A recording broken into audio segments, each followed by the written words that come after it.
Hi hello नमस्कार। आज आपण घरच्या घरी हुरडा पार्टी करणार आहोत। कामाच्या व्यापामुळे आपण बाहेर जाऊ शकत नाही, त्यामुळे आपण घरीच बनवणार आहोत। कढईमध्ये हुरडा टाकून मंद गॅसवर परतून घ्यायचा।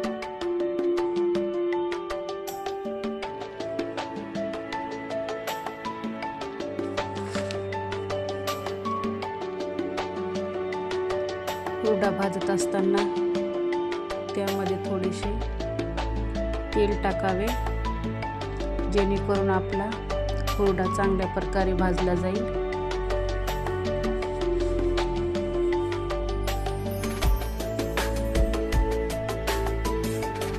चवीनुसार मीठ टाकावे।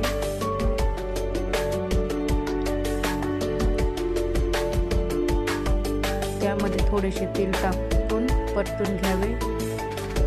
तिळामध्ये कॅल्शियम प्रमाण असते, त्यामुळे थोडेसे तेल टाकावे। त्यात हिवाळ्यात तीळ खाणं पण चांगलं असतं।